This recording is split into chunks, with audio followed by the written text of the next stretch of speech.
Hello. Yeah. Hi. I Yes, I can hear you. can see you. Yeah, we have both sound and visual. It's all happening. What's happening? I was just listening to my friends are in a band called Bernice, Okay. and they have a new track out today, and it's called Groovelation, and it's so good. Nice. Yeah, yeah. I was dancing a bit to that, Nice. and it felt really good. How's your day going so far? Pretty good. Yeah, I Yeah, got my ginger tea going, so I don't nice. sound too deep and groggy, which I hope I don't. Oh, I like deep and groggy though. I kind of lean into it sometimes. Oh, I have I have my coffee here. oh yeah. I Yeah. got my ginger tea. Yeah. I feel like you always have the best teas and things when I'm talking to you. And Thank when I was injured that one time, the tea that you gave me really helped. Oh, great, great. Yeah. Yeah. Yeah. It was like it helped me relax. It helped my muscles relax. It helped me just go to sleep. Oh, nice. Yeah. Yeah, I'm which is glad. great. Hmm. Yeah. I was actually thinking about how we met the other day. I was like, how did we meet? I had forgotten that we met through Nico. It was here. Yeah. Yeah. Well, downstairs from me. Yeah. Yeah. Yeah. Yeah. Wow. And then Like I right remember, in that hallway, basically. yeah, Oh, I know. I remember coming up to your place and oh, yeah. we were talking about music.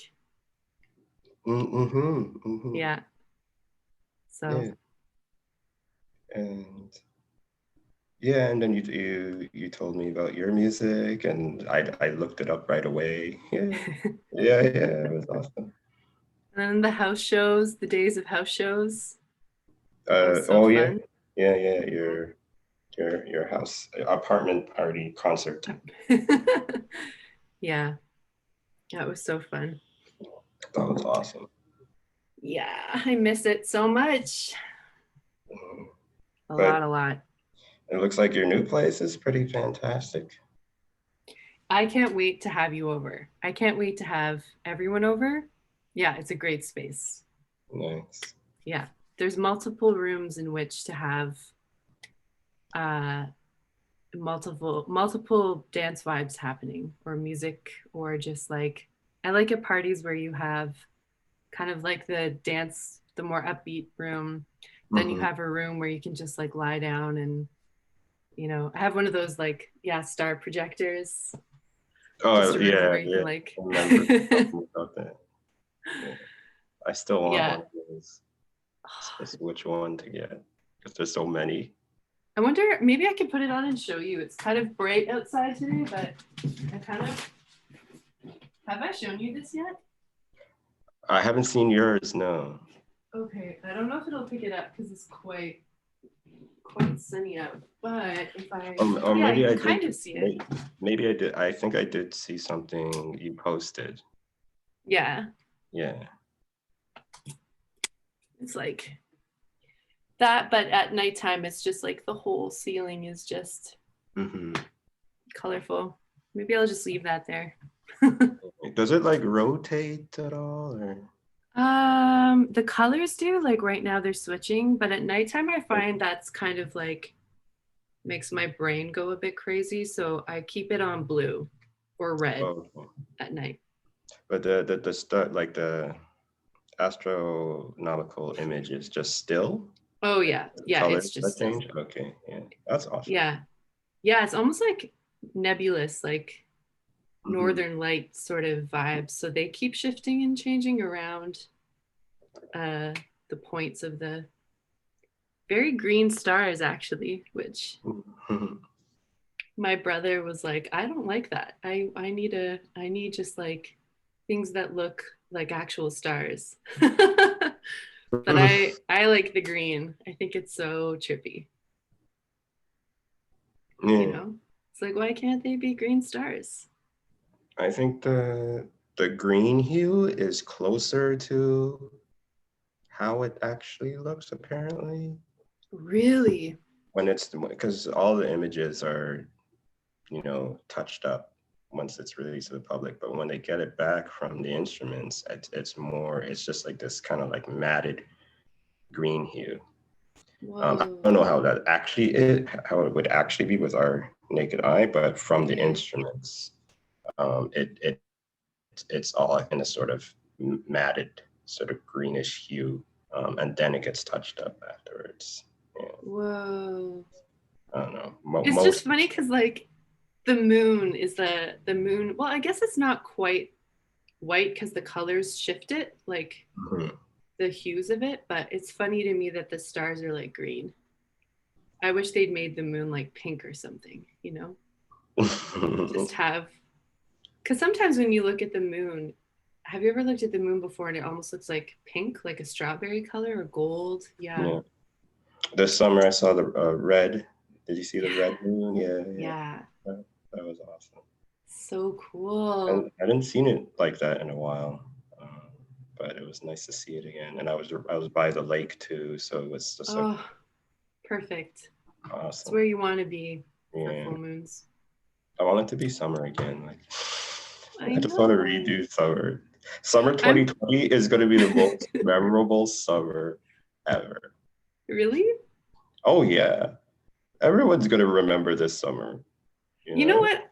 I guess so, but I'm kind of the other school of thought that's like I can't remember it at all. Already I'm like, what did I even do? Like I feel like nothing, it was like the nothing summer. I think also because I was supposed to be touring across Canada. Mm, So I had like the ultimate summer lined up and mm. then the plans just went poof. So That's what I'm usually like with other summers. Like, what did I do again? But this summer, like, yo, 2020, I'll never forget 2020.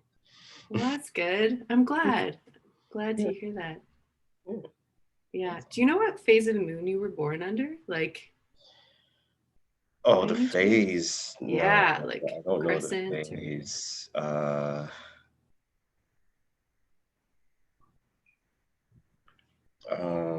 Hmm. didn't either. I think it was like okay, what waxing is when Oh um no. I should is know when it's this. towards, and then waning is when it's away, right? I believe it was Gonna look this up. I don't waning. actually know. Waning? Waxing or waning? I'm trying to remember something I looked up like years ago, so I could. Oh yeah, waxing's like maxing. So growing with light till Yep. the full moon is reached, and waning is I think it was decreasing. Yeah. I think it was waning. Hmm. I want to say it's waning. I could be totally wrong. Yeah, Chani Nicholas, this astrologer, came out with this big book about your life, depending on where the planets were. And I found out that I was waxing. Is it a gibbous moon? Like exactly half, like when the moon is Oh yeah, like there's half gibbous. right. Gibbous. I believe that's what it is. Yes, Oh yeah, so that's I believe so. mhm. It's fun to know. It is. It is. Hmm. I gotta brush up on it. Yeah, it's 'Cause kind of I'll cram it all in, and then over the years, it just starts to fade. yeah, true. Well, I'm curious talking with you today for many Mhm. reasons, but mainly just to dive into movement and dance Yeah. and to celebrate bodies and moving and all good things. So, yeah, I just wanted to start off by introductions. Okay. So, I'm Joelle, or Ten Moon, and I go by they, them, and I'm non binary. And joining me is my friend. Libido. I identify as libido. I love that. Libido And vice. yeah, I've been so curious about dance. Like, I can't, it's like, I think I get these fixations on things and I get so curious and um, kind of thinking about what dance meant to me as a kid through to what it's starting to mean to me now, so much later in life, quite a few years in. And through this journey, kind of touching base with people who inspire me and who I feel like I can learn from, and also um, questioning questioning certain aspects of movement, like what we think of when we think of bodies and movement and gender and all of these intersections. So um, I would love to just let you talk a bit about who you are. Like my background history. Yeah, just like Sort of dancing thing. in terms of all the anything you want to touch on. Definitely parents. I guess with most people it starts with parents. So definitely had a very musical household. Um, with my mom and dad. My dad, Chess, was a DJ. DJ Fantasia was his DJ name, and his sound crew with his friend Martin. They had a sound crew like back in the '70s here in Toronto, and then growing up. Fixture in our living room. So I had a whole DJ like turntable, two turntables, and massive um, amps, 2 amps. I just always remember those towering over me and dancing in front of them because the bass would come out and the bass would vibrate like my body, and I really enjoyed that as a kid. So yeah, just lots of music playing. I would dance in front of the TV as well. Like much music was coming up, and I was just watching everything from there. I was taking in all the culture, the music culture at the time in the '80s, and uh, I would dance like what I was seeing. So all the breaking at the time, the early '80s, Michael Jackson, James Brown, and then in the '90s, like the hip hop style dancing that was going on. I was well into that, and then already kind of fusing my Michael Jackson imitations that I was doing as a kid, um, and and then later, high school, I met a group of friends and started breaking because breaking was back, and I easily fell into that and would just break anywhere with them as possible in high school. So mainly in the hallways. Sometimes, we'd get kicked out of places, but we just always would find a spot to do it, and we'd do it, and then it would just became a thing where like I was just going with it, and I had a good group of friends there that was supporting it. My crew, Back to Basics, so Merv and Steve was definitely a huge influence on me, and all the rest of them too. And then another crew, which was huge at the time, and it still is like a legendary crew, um, Bag of Tricks, and all of them major players, particularly Flex from Bag of Tricks. He was very influential as well, coming up. And so basically, like this, the style that I was kind of developing was like a more popping style, and it kind of balanced out the other members in my crew, which was predominantly Merv and Steve, and Steve provided more of the power moves, the spinning, Merv had more of the footwork and the freezing, and then I was providing more of the popping. I was into all those other movements, but I guess I got thrown more into the popping because I guess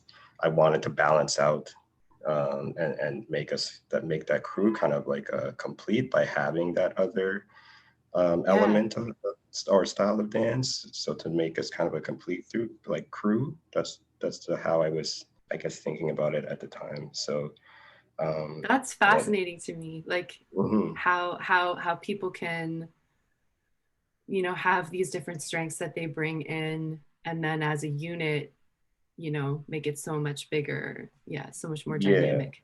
That's so cool. yeah, it was great. And so from with them, like it started with little things. So me in my basement or my kitchen to hallways in high school, and then talent shows in high school on the stage, and then shows at other venues like schools, universities, and then suddenly into the club and into the club scene. So obviously we're as a breaking crew, we were competitive, so we were entering competitions and stuff. And I'm glad I went through that process, because ultimately I found that I'm actually not great at battling. At least I felt that personally. I don't know. I imagine other people were entertained by the battles that we did and what did, but it took going through that experience to realize, I don't know if battling is the thing for me, but it took years.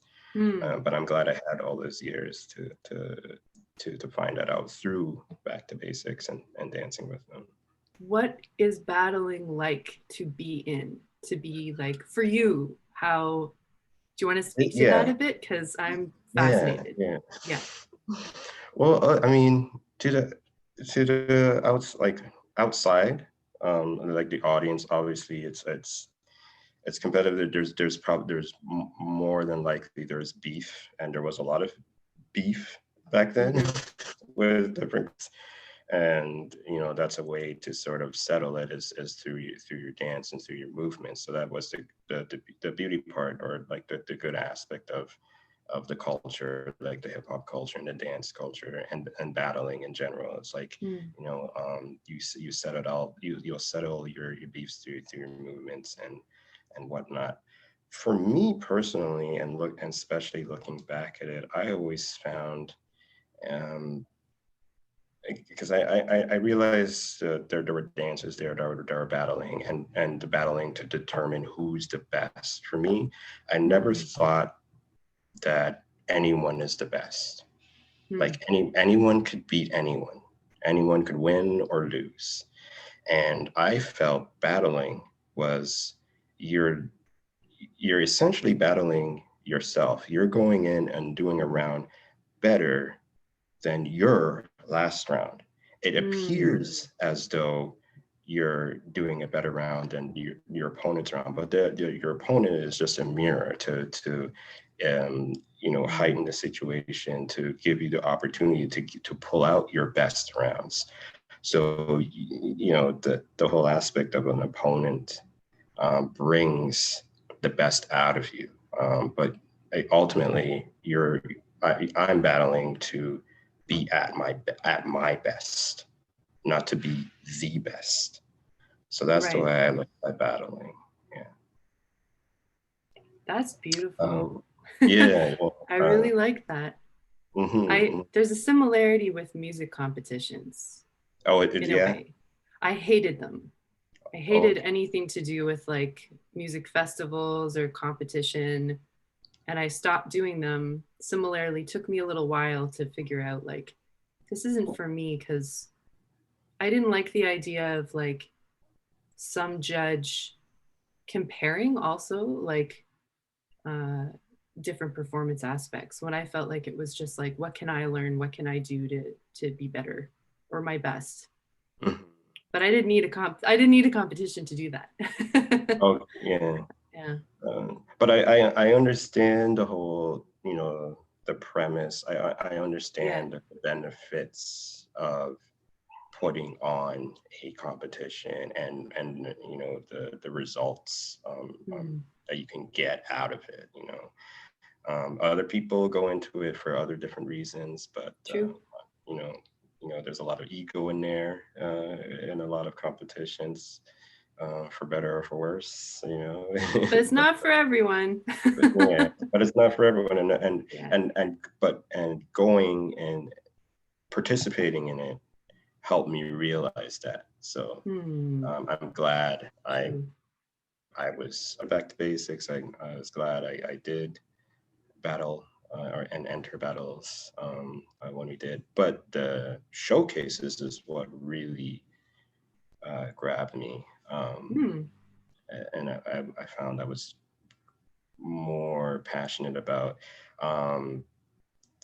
And then my ear was being open to a whole bunch of other different things even before the crew. Like I was, you know, already into all different types of music, like jazz. Like I was listening to a lot of jazz because, you know, hip hop sampled a lot of jazz. So I easily fell into jazz, and then, you know, then there's rock, and then so I had like friends who like listened to rock, and I was apparently as a kid, and when I was a baby, my dad told me this. I would air guitar and jump up and down in front of rock videos, like in the early Much Music days. I guess it was like all that glam rock stuff with all Yeah. that.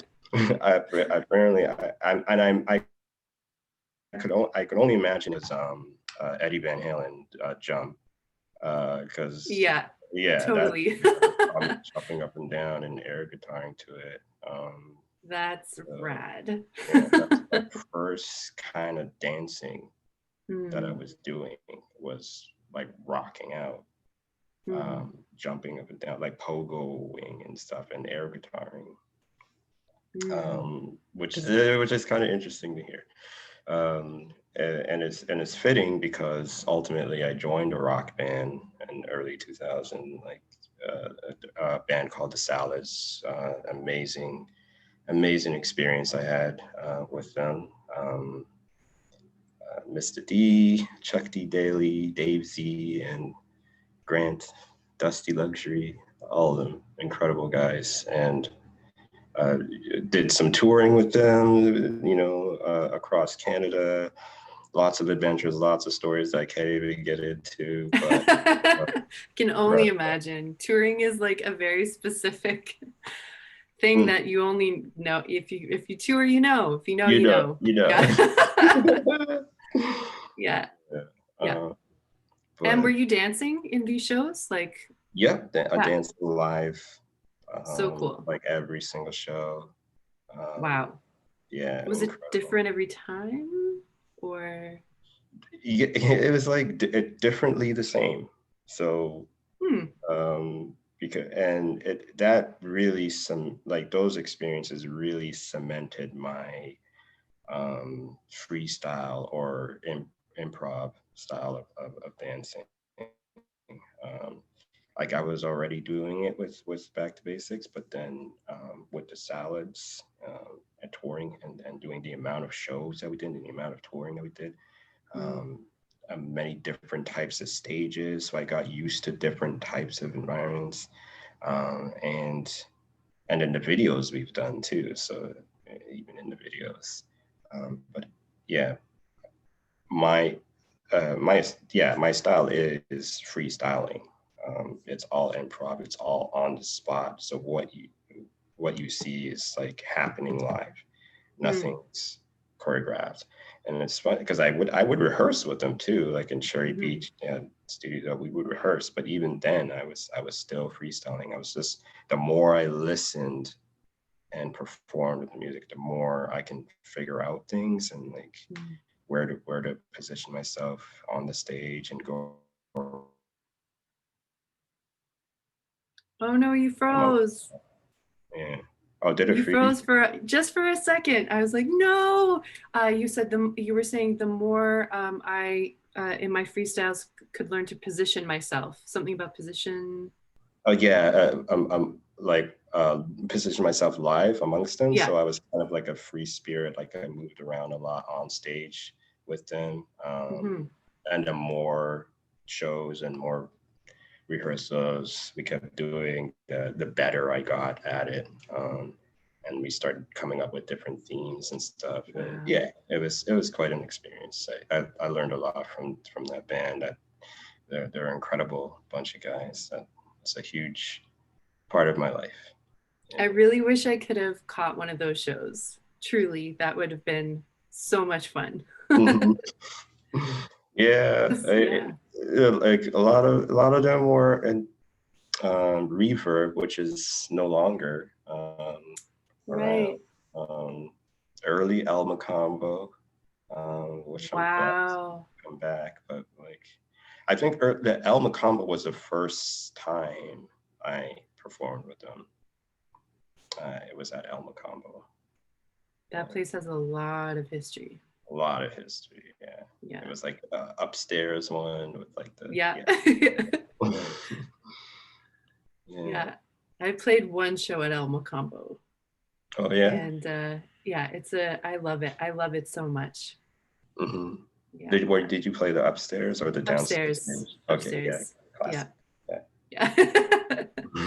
That's the thing about Toronto is it's like it has so much, like, I don't know, it's just a feeling. They're so, that's the other part of this is just like there's so much in Toronto. There's so much history. There's so many places and dancers, musicians, and artists. We feel this, all these venues that you have these memories in and these like formative experiences that shape your art and shape who you are. And yeah, I really treasure those spaces so much. Yeah. There's a lot of, well, there was a lot of. I know. Unfortunately, I have positive, to say that but it's just in Toronto, there's so heartbreaking. Some are disappearing, but some are still there. Yeah. New experiences to come, for sure. Yeah. So after, I'm so divided because I almost want to just let you speak through what you've been through, all your experiences, and then I have so many questions. But maybe like the first question I have is, what happened after Salad Days? So when you're, or like, yeah, what came after? Like, what are after the salads? Yeah. Okay, yeah. Okay. Well, from the salad, like throughout the salads, and from that, I started to kind of cement also a sort of a collaborative vibe to me, and I was really pursuing that, and building a lot of relationships and dialogues, and then collaborating through them. So a really amazing friend of mine. And it's also important to illustrate the underground scenes I was also engaged in early on too, even before the salads, other than like underground hip hop shows that were happening.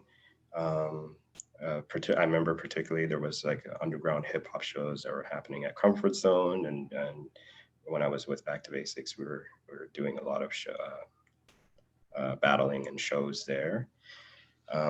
But outside of like the hip hop parties that were going on,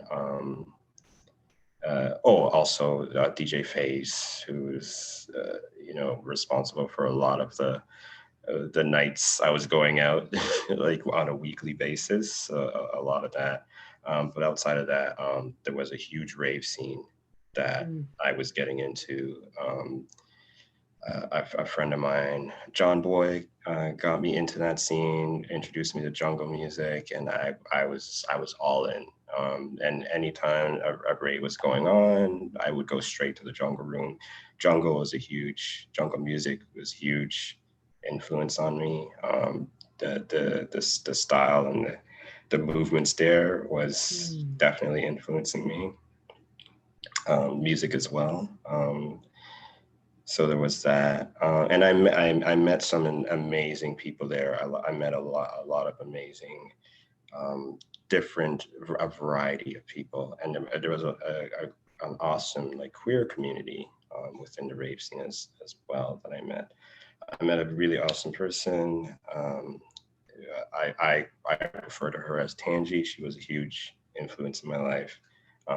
She was a modern dancer. She was raving as well, but she was a modern dancer. She went to TDT, Toronto Dance Theater, and I sort of got into the modern dance world through her, and she ended up developing a company called Modern Dance, and I developed some solo dance performances for her company, and then we also did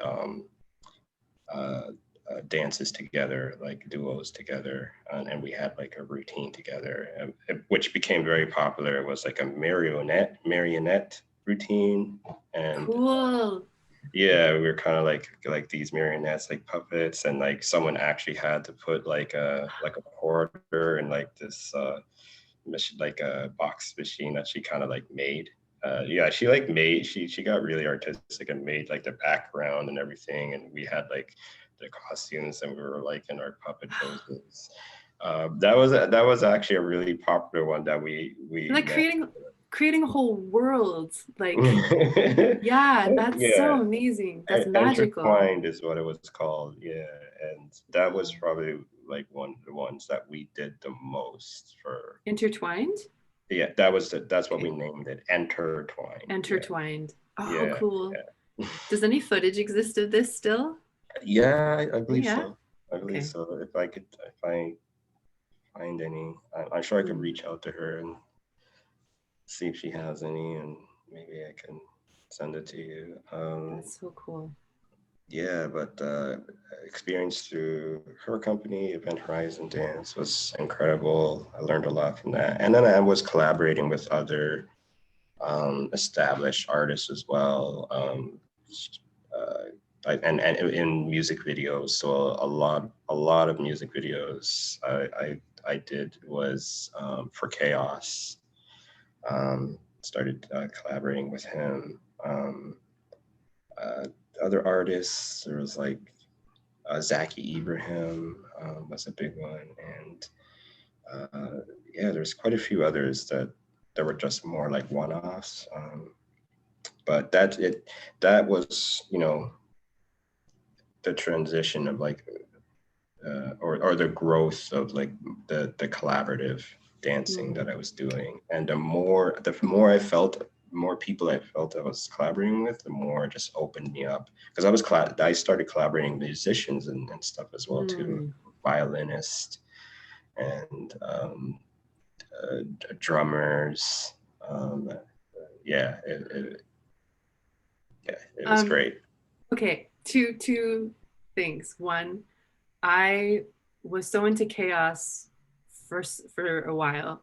I remember like marking down when the next album release was and going to HMV, and just like lining up and getting the new album. And I remember that. That's just like such a part of life. Oh yeah, So that's so cool. And then the other thing is, last night I was actually watching another dance documentary on Netflix because I'm obsessed. And right. yeah, and I heard this quote that was like, uh, you being a dancer is to embody music. It's like the question was like, what's it like to be a dancer? And the response was like, it's like embodying a drum, embodying a bass, embodying like sound waves. And that is cool you said that, because I actually wrote down bass, because at the beginning of this talk you mentioned being little and hearing bass and feeling the vibrations Right. going Yes. through you. Hmm. And that leads into like how I see your dance, which I just, yeah, want to for the record say it's like, it is like I can see the strands moving through that you're picking and like tapping into. which, and I know there's so much, you have such a history in dance that we can get back to, but I almost want to time out for a minute. Sure. Because we spoke together about energy and matter. Right. Spoken about that. And I was wondering if now would be a good time to open up that door and hear your thoughts on that a little. Because, for the record, you're the most inspiring, like your movement, your dance inspires me 100%. It's just thank you. No I really problem. appreciate it. And it was a real treat to be a part of your music video. And I actually want to speak to that because the theme that you had was so genius, getting a bunch of different dancers, and with that, and a bunch of dancers and a bunch of different dancers in different locations, and I think you had asked not really to listen to your track, and just basically dance to like anything or nothing at all. And I really took that. I really ran with that, and found a location. So my friends drove me on, and it was just like I was dancing in front of the spotlight of my friend's car, in this like park kind of thing with a hill, cool. And no music. So I was just privy to all the sounds of like this park.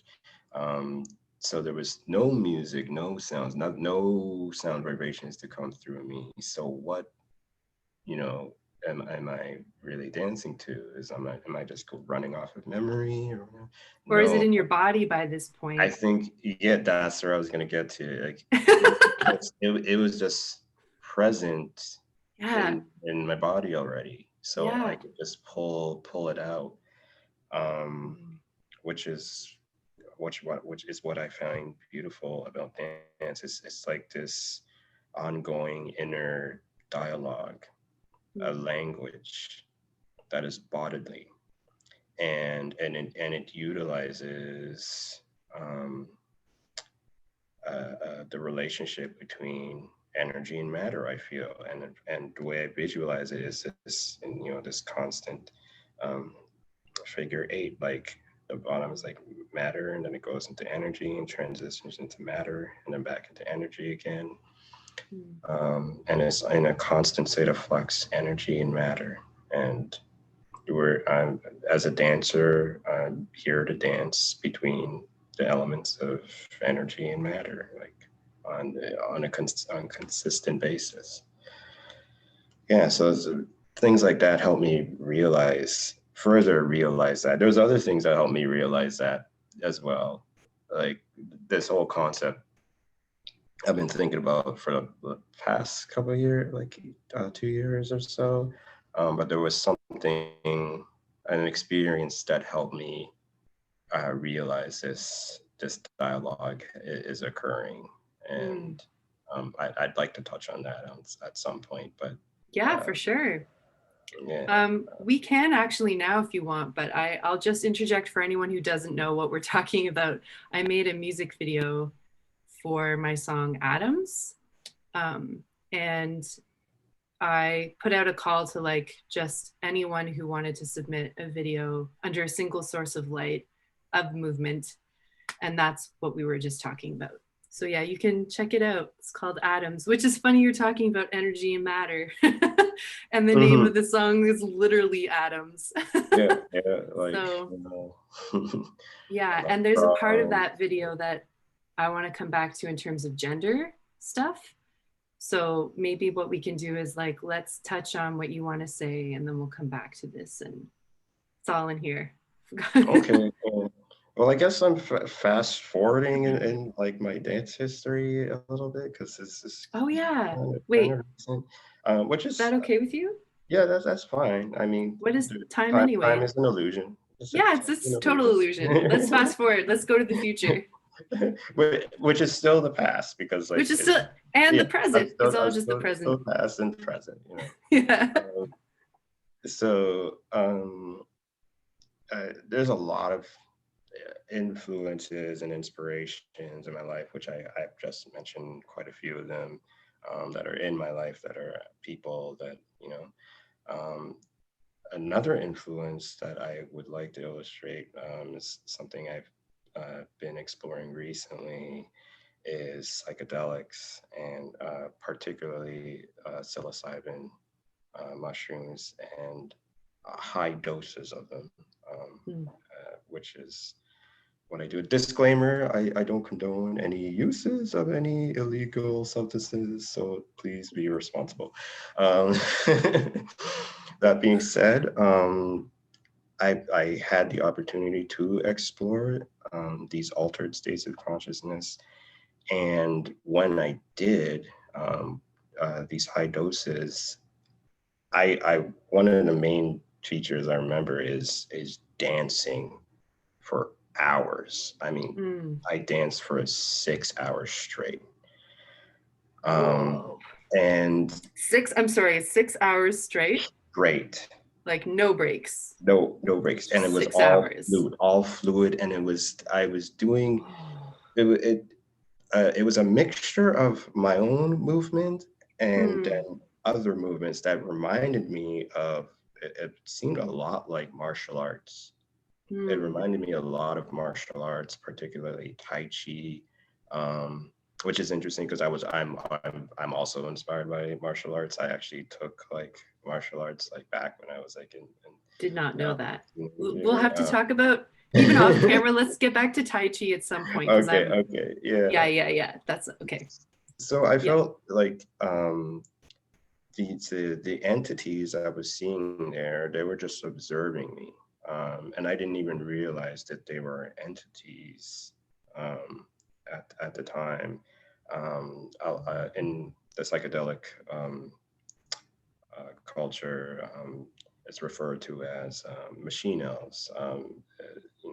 Terence McKenna made that name very popular in his lectures. So that's the term that I will use to describe them as well.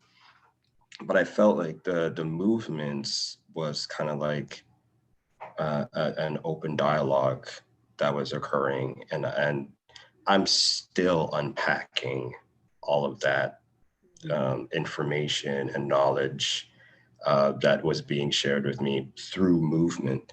And I realized after that experience, when I with with dance, I had this concept of like just dancing primarily to vocals. So like I had a thing where I was Oh. like, I just like I want to dance to like more vocals rather than the beat, because like especially with the type of dance that I do, like within hip hop and breaking and whatnot, it's predominantly beat oriented. You follow the beat, you go to the beat, and then after that experience, I wanted to flip that, and I actually wanted to dance to the vocal aspects of the song and be driven by the vocals.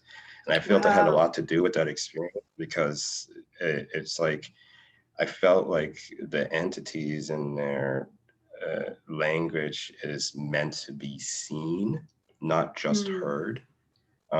So I Oh. was hoping to like if I continue to do stuff like that, it'll help me integrate that experience, because there was a lot of like cosmic secret information that was being shared with me, and it was in it's in my movements. So the first video of the at like the first like dance thing that I did like after that experience was the Mark Valino video in 2019.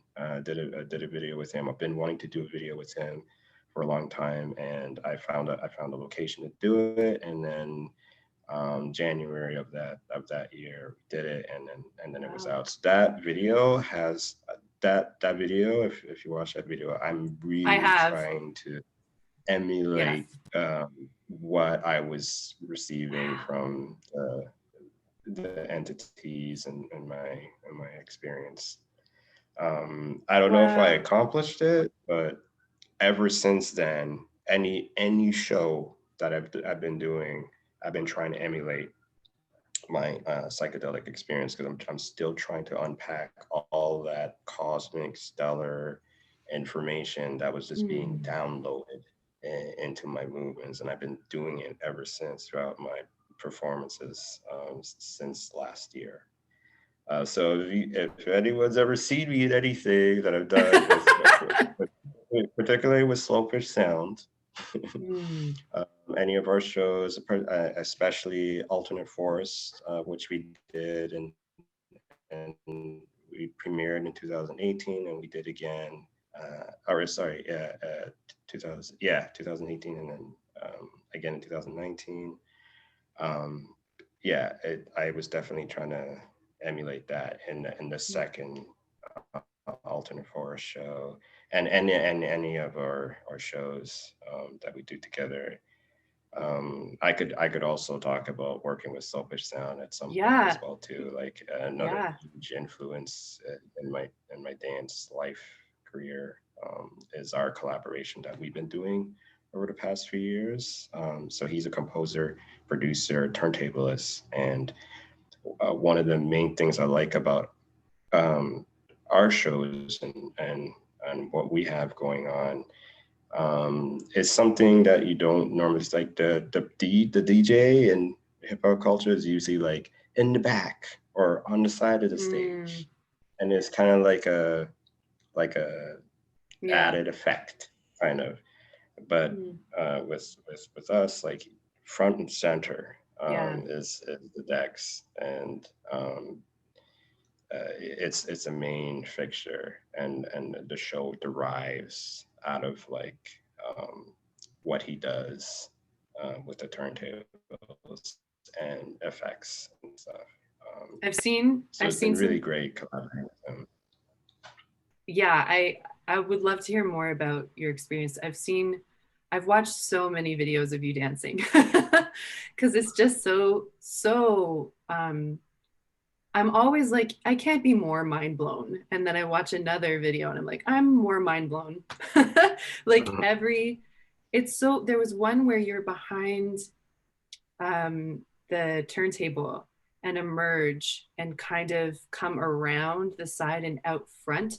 And one thing that I couldn't, like, your movements were so um, almost imperceptible, so small, like you were walking, but it was the way you were walking. Like the muscle control blew my mind. I hope you're not frozen. Oh yeah, okay, there you are. Oh, uh, but yeah, it was like your foot was up, and I was like, oh, like there's one part of you that's like wondering about, and then I saw like how slowly your foot was, like every step was, every movement was, there was so much control, and I was just like, what is, and the music, like, mhm. and then the ability to snap out of that very small, almost delicate movements into a bigger space was just, you're like a bird. Ah, Thank you.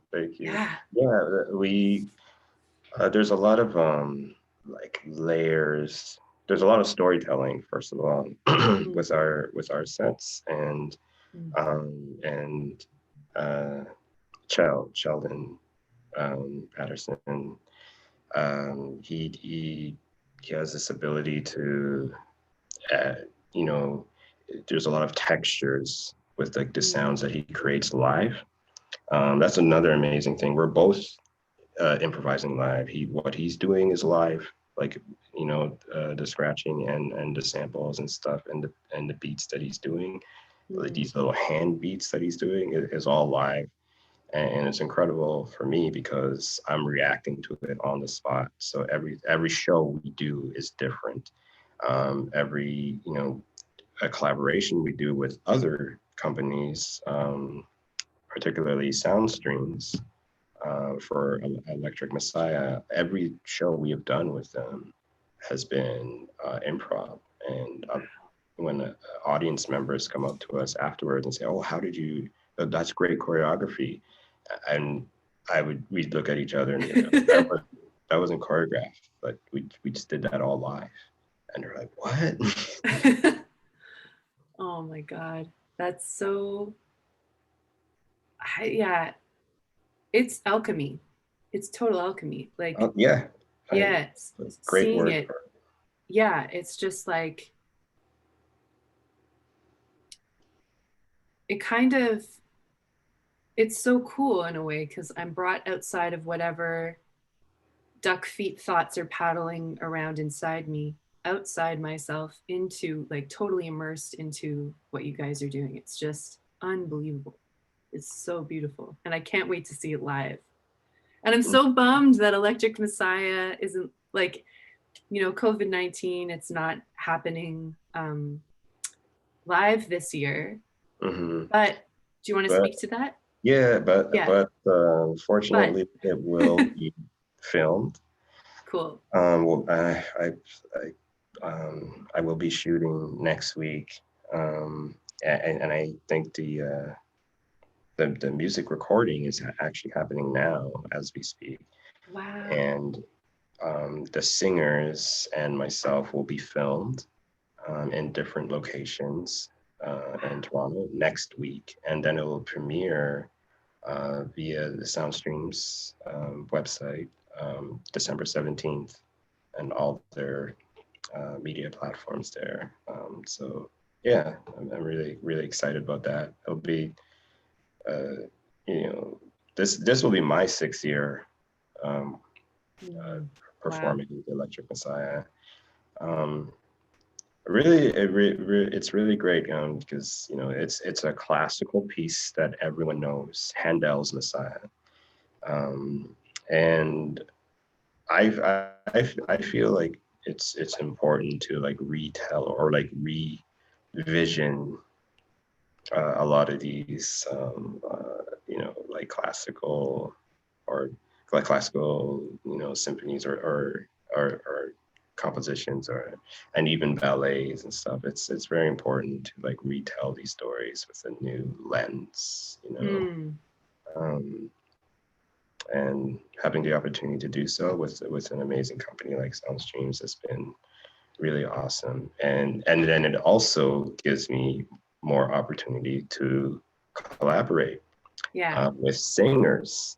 Yeah. So once again, I'm you know getting the opportunity to unpack whatever is within me energetically and whatnot that I managed to conjure out of these altered states of consciousness through Mm. these magic mushroom states, high dose magic mushroom states.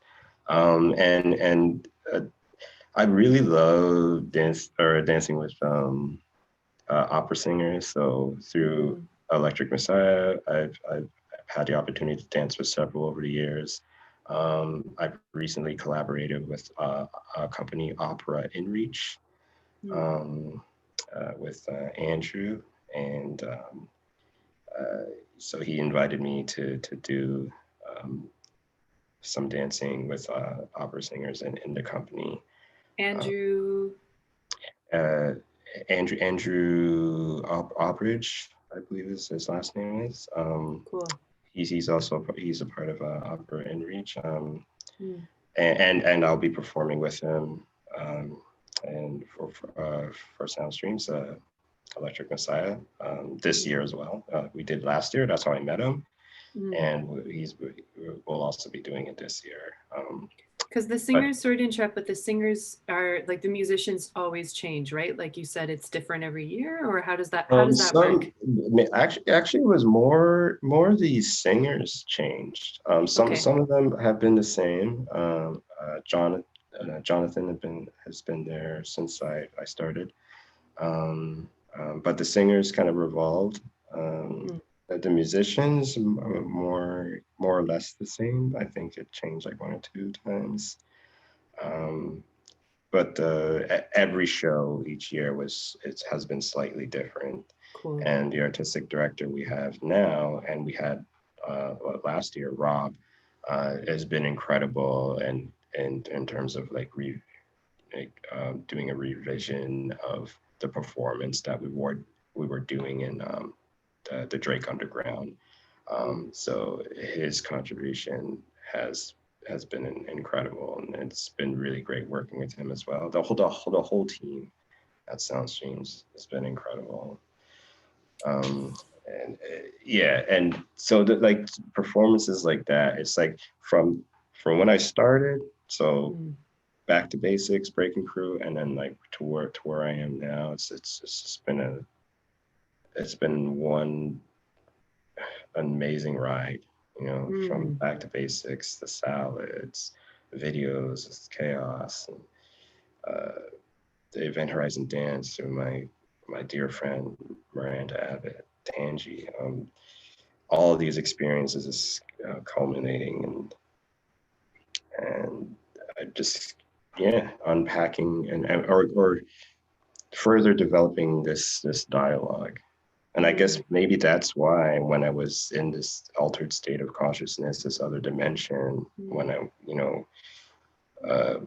with the psilocybin, I guess that's why those entities chose to communicate with me in that way in terms of movement, because I already have this background of dance. Right. So perhaps for those entities, like, oh, the best way to communicate with this being is obviously through movement. So like, let's just give this being all these movements and let them unpack it in their own way, you know. Yeah, I was gonna say, like, my one experience was it's funny you say that, because like for me it manifested through my music. And just in terms of feeling like a bunch of shut doors inside me were just flung open, and out came all this music. Also, I will say, because we've talked about this before, I was drawn to having a shower, like just being in water. And that's when it almost was like a tap turned on inside too. It was just like whoosh. Yeah. And the ripple effects of that have just been a more,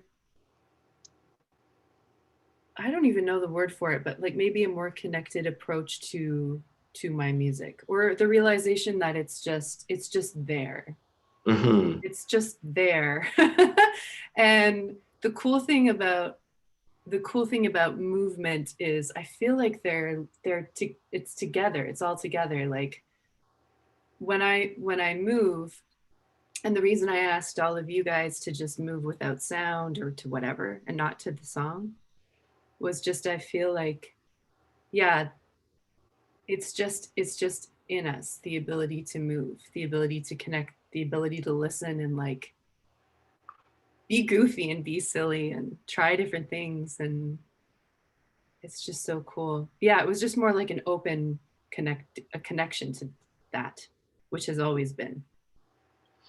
And adding to the movement, and particularly in that altered state of consciousness that I was in during the time, there was definitely a feminine presence, and there was a lot of feminine energy involved, and that's another thing I want to touch on too, is like moving femme-like is something I really enjoy. So I would take the movements of like dances, particularly like dance hall and stuff like that, movements that are very feminine to me. I really like doing sometimes. So I felt in this city that the parties I go to release that energy or to express that energy is Cherry Bomb, run by Denise Benson, Cosmic Cat, Paula. Props to them. They've thrown an amazing like femme queer party that's open to everybody. And I feel more comfortable dancing like that at their parties. I think it's probably the only party in the city of Toronto where I will dance like very feminine, and I feel more comfortable doing that there as opposed to any other type place. And I started to wonder about myself too. I'm like, wow, there's a lot of, I guess there's like this like there's this like sway and motion of, or like dance between like masculine and feminine. But when I speak of masculine and feminine, I'm speaking more in terms of energy and energetic polarity rather than specifically gender. Right. So for me, it's Like more energy. like more like an energy, and feminine is more like energy. And and I we all have both of them within us. That's what I feel. We all have both masculine and feminine energy within us. Yeah. But that's depending on the type of party that I'm in, I will display more feminine energy and or masculine energy. So I utilize both, and I try to maintain a balance, I guess. That's beautiful. Yeah, another Netflix documentary I've been watching is Move, that I've spoken about before. And I saw a theme running through the whole thing about this masculine, feminine energy. And like in the dance hall episode, it was interesting because, you had all these female identifying dancers who were able to take the masculine energy and incorporate it into their dancing. Whereas when the male dancers were interviewed, they were like, that's the thing, is we can't safely explore those feminine aspects without being beat up or like facing bodily harm. And I thought that was so beyond heartbreaking. And then I think it was like the episode just before that was about flamenco. And I thought I would actually read you a quote I wrote down because I was so moved by this quote. Because flamenco dance is very much like male, female. And this dancer, Israel Galvan, often dresses in drag when performing and has really challenged this notion. And so he said, I grew up very clearly with a male dancing style and a female dancing style, and every person who danced like women were gay. Everything sensitive and weak had to be feminine, and everything strong had to be masculine. It broke one in two. The key wasn't about wanting to be a woman and a man, but I want to be a body. And in the body, I see both a woman and a man. Which I just thought was a really interesting perspective. Yeah, I saw two episodes out of them Move, and I think I saw the one that you're referring to where it is kind of sad to see that you'll be shunned upon or greeted very not feeling harshly. safe. Yeah, if you explore a different type of movement, it makes me appreciate where I'm at right now in Toronto, and I'm able to go to a space where I can explore feminine movement without any kind of ridicule, and it's actually like accepted and actually even celebrated. So props to all the Toronto scene, Toronto DJs, and that's so hopeful. Parties, I can sit here and say like I've been doing it I've been going to these parties for years, and I'm doing it, and I feel safe. Like that's great. That it's unfortunate that some people can't get to do that, and it's very limiting. Even in terms of for me, in terms as a dancer, like not being able to explore other different types of movements. I want to be able to explore any type of movement, regardless of gender. Because once again, I'm looking at it as energy. The feminine movements is a type of energy. Masculine movement is a type of energy. And you can convey them, and interpret them and express them in many different ways through many different types of forms or styles of Yeah. dance. Yeah, it's in tarot. That's in tarot as well. A lot of feminine energy, masculine energy. It's really interesting too. Like, one thing that has led me to want to talk to you and open up talks about movement is, so back to atoms Mm-hmm. and all this dance is, it's become a way for me to embrace my body and to embrace myself and to see myself as like, to not victimize myself or shame myself in terms of Mm-hmm. the ways that I feel like I haven't measured up to some external notion of how I should or should not be. Movement is beautiful because in that moment I'm not anything other than exactly who I am. Mm-hmm. And it's almost like I don't even think about, for me, I don't even think about this is masculine, this is feminine, and more just like this is me moving right now. You Right. know? Mm-hmm. But I'm not a, I don't have, that's why I was so keen to talk to you too, is because like that's just my perspective. I can't imagine what it would be like to be a dancer, you know? It's really great. Dance is an opportunity to celebrate yourself as an individual, and to celebrate Hmm. your body, your own body. You know, Yeah. that's what the saying that I had: music to celebrate life, dance to celebrate being alive. You know, Yeah. um, so I'm really happy that um, dance is doing that for you, and It's I really, hope it continues to do that for you and everybody. I'm sad to hear when things like that, when people like the articles he sent me, like yeah. it saddens me that people go through a lot of very limiting situations within dance where they're not Yeah. able to explore certain aspects of it based off of like gender roles, Yeah. that are like embedded in the culture. Hmm.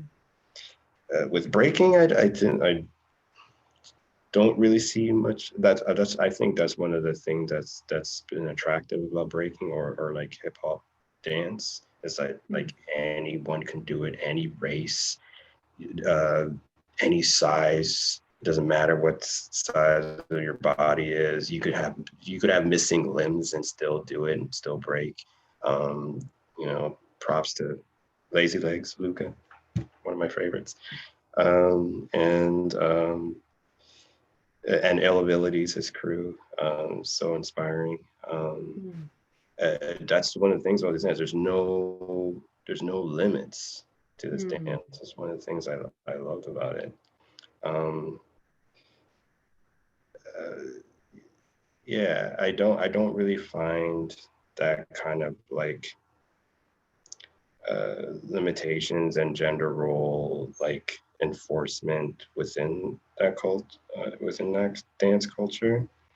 The only thing I would add to it is like, because I know there's a lot of there's they b-boy, b-girl are the terms that are used, and for me to have a more gender neutral term to that, is just referring to everyone as breakers, or referring to the dance as break-in.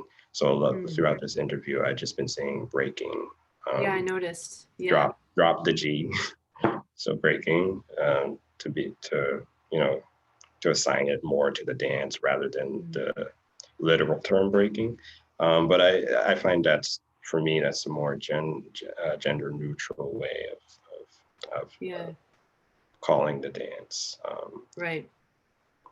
Yeah, And I come from ballet, and mhm, I'm gonna get into that with my friend Rachel, but I, for me, just very briefly, just to say that I come from a very boxed upbringing when it comes to dance. Very boxed, very labeled, very much like guys over here, girls over here, and very much also um uh very much also I didn't really see men dancing growing up around me. you know, other than my dad and brother in our living room, you know, goofing around. But it wasn't like, it was, there were a lot of labels on that. The only time I saw, I will say, the only time I saw men dance around me was music theater. There was a brief time in Tweed where I grew up where there was like music theater. It was like a glorious 2 summers or something of my life. And but at first there was a lot of pushback from like what the guys could or couldn't do. There was a lot of joking around about it and insecurity, I think. Mm-hmm. Which, but it did exist, so that was cool. You know, Yeah, it's so not a lot of interesting. guys did it. It's so interesting for me to hear that. Like, Yeah. like guys rarely dance. And for me, it's so bizarre. I'm like, man, you've been dancing all the time. But also, you grew up in Toronto, right? Like, yeah. So I and I grew up. grew up very much not in Toronto, like in a very, very, very small town, Right. East Ontario. Yeah. And it's Okay. crazy That's so how bizarre. different the experiences are. Yeah. Yeah. Yeah, because yeah, even like my dad Chester, he was a dancer as well before Mm. he was DJing. He was dancing in a crew as well, a crew called Devil's Disciples, and they ended up becoming like one of I the love that first name. one of the first like locking crews in Toronto, among What? so many others. Yeah, yeah. He wasn't like one of the primary members, and then he really got more into the DJing culture. Mm. But yeah, that's the crew that he ran with. So it's fun. And my mom was a dancer as well too. Um, she danced a lot in Jamaica and whatnot, and when she came over here. Um, Mm. so yeah, I come from a pretty dance and musical background for sure. I love that. Yeah. But it's interesting to hear like for in other communities like dancing was more amongst the females rather than males. Mm-hmm. Yeah. Yeah. Um, Rather than just bodies moving. mhm, That's the other thing is like, back to the articles briefly, just like really moving forward to it's, I just am so appreciative every time anyone takes time to be like, guys over here, if you want to, like, even just avoiding the guys over here, girls over here type thing, and just being um, like if there are set roles, you know what, I don't have a solution to that. I just feel like it would be really great if someone, a teacher in something like ballet or something very structured, or even just like a dance class, could start to think, and maybe they are, that's something I want to explore, mhm, ways of being like, and if you identify, you can choose what side of the room you want to be on, or just mhm, make it a mhm. choice. Because there were so many times that I actually That's wanted to an be, option. yeah, yeah, there were so many times I wanted to be on the quote unquote masculine side of the room, Hmm. And you know.